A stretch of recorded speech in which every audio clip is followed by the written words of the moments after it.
Good morning everybody and welcome to this week's Headmasters video blog. It's Friday the 11th of June.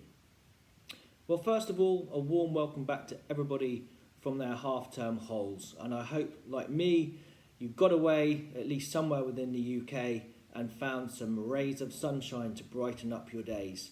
I was fortunate enough to go to our cottage in Seaview on the Isle of Wight, and it was truly idyllic. We were blessed with sunny climes, and it was indeed a most relaxing day or two away. Nonetheless, we're back in situ now, and things have got underway very quickly. Year 7s have started their examinations this week, and I'd like to commend them. They showed real industry and endeavour throughout. And Year 5s, after the weekend, it will be your turn next for your assessments, so I wish you well for those. Now, over the course of half term, we held our second Kingswood House Golf Day, and I'm reliably informed that Eddie Fisher in Year 10 played a magnificent round of golf and finished level par on a fully professional course. Eddie, we always knew that you were very, very handy, but I think certainly Mr. Clark is licking his wounds at the moment, so well done to you. In terms of uniform at the moment, because it's been exceptionally warm weather this week, we've had summer uniform from lunchtime.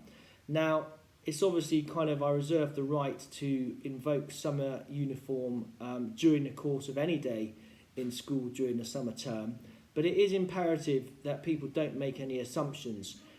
Even if summer uniform is in process, we expect the boys to arrive in the mornings in full uniform, and likewise to leave in full uniform at the end of the day. And summer uniform essentially constitutes removing your tie, undoing your top button and rolling up your sleeves if you're not wearing a short sleeve shirt, and that is what summer uniform is. As I say, full uniform should be brought into the school at the beginning and the end of the day, just to make sure that there are no uniform issues between now and the end of term. Subject enrichment for this second half of term is citizenship, and I would argue there's never been a more important time for us to place our values of the Kingswood House Way into a greater context.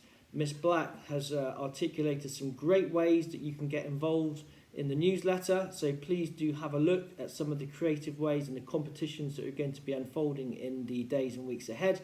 And likewise, I know that Miss Highlands is really keen to have volunteers from the middle and senior part of the school to get involved in the Eco Club, which is something that we're looking to progress and work our way towards becoming a green flag school status. So calling everybody in upper prep and seniors, please do send some representatives in Miss Highlands' direction.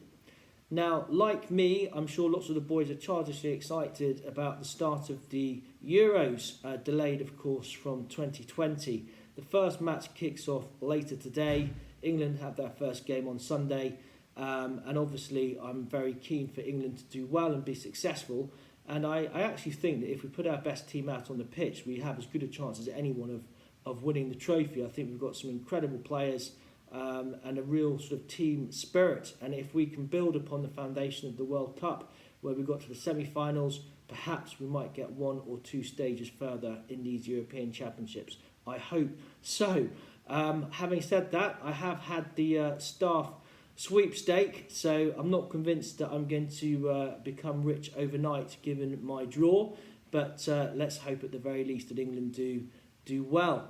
And the European Championships is the topic for this term's written Headmasters piece, in which I reflect upon the fact that these footballers, these global icons, have got a real opportunity to reinforce the great work that's done day in and day out at schools like us, where we talk about being good role models and putting strong values into practice. And I think a very easy way for our boys to look up to them and see them on the pitch would be not to contest every single refereeing decision that doesn't go their way. And it would be wonderful if we could see those footballers be great ambassadors for showing respect, culturally, as well as in terms of competitively. And that is the topic for my blog. If you'd like to read it, it's up on the website, and you can have a link from the front page of the newsletter to read it. So let's move on to this week's Mentions and Dispatches, and of course nominally some of them do reflect back to the week before half term. So well done to Rafi Martins for his excellent endeavour in his first ever Kingswood House Sports Day from Mrs Lambert. Well done to Zach Borner for great work in English, writing facts all about ladybirds. To Ryan Lockhead for great determination on the high jump at Sports Day from Miss Smith. And Cameron Edwards was the lower prep Victor Ladorum winner at Sports Day. Well done to you, Cameron. Into Year 5, Peter Summers has been working hard, says Miss Forbes, and Zach Willands producing some great science work. George Pritchard has been writing a recount of the year group trip recently to Bowl Beach Reservoir, says Mrs Seaver, and Tristan Bush has been nominated for his work in science by Mr Barrett. Freddie Taylor, I love this Freddie.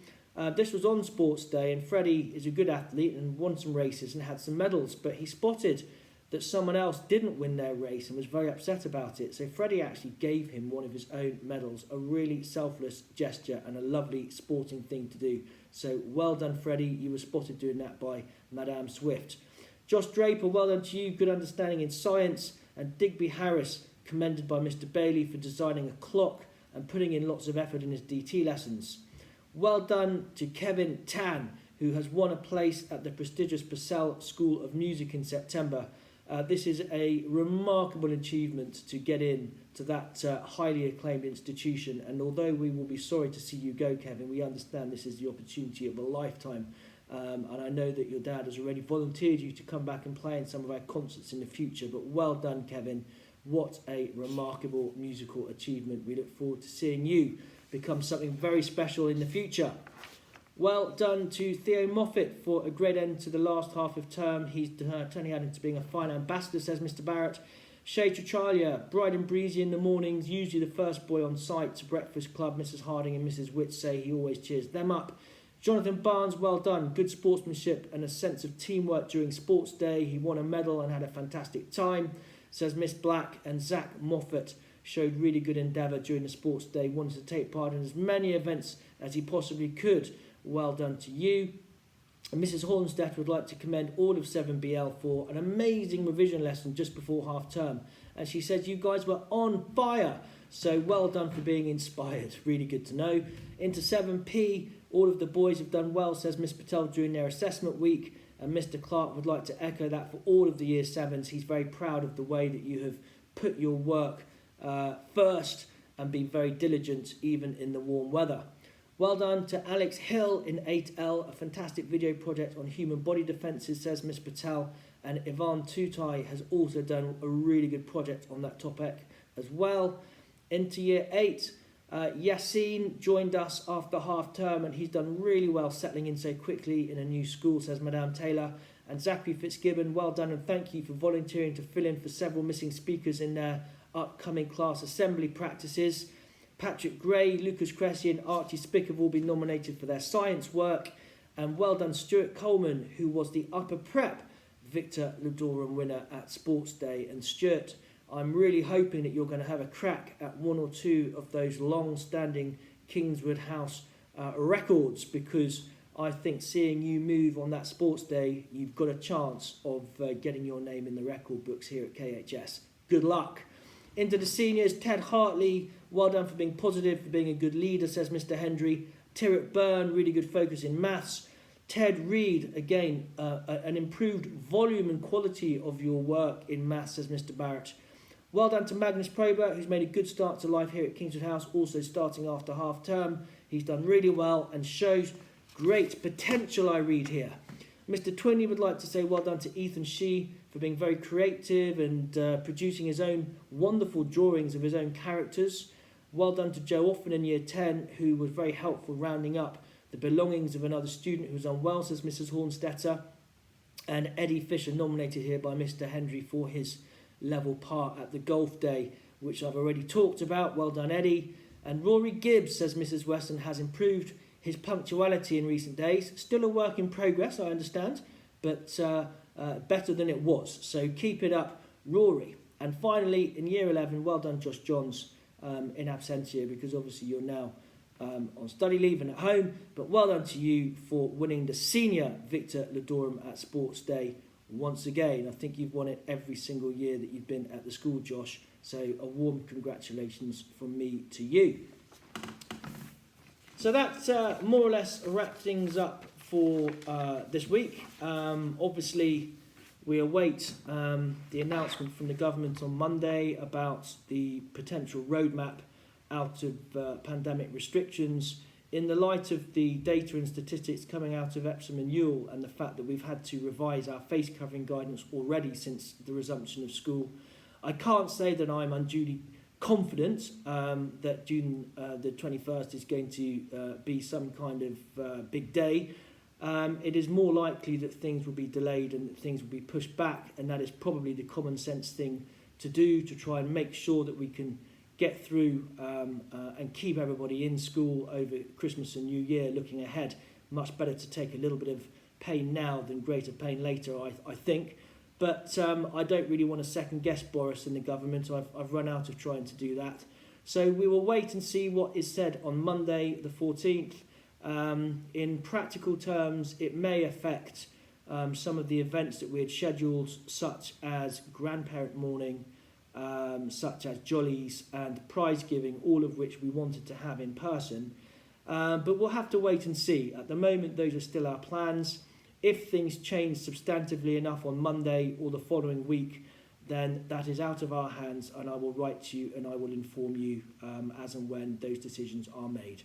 In the meantime, keep smiling, enjoy the sunshine, and have a terrific weekend.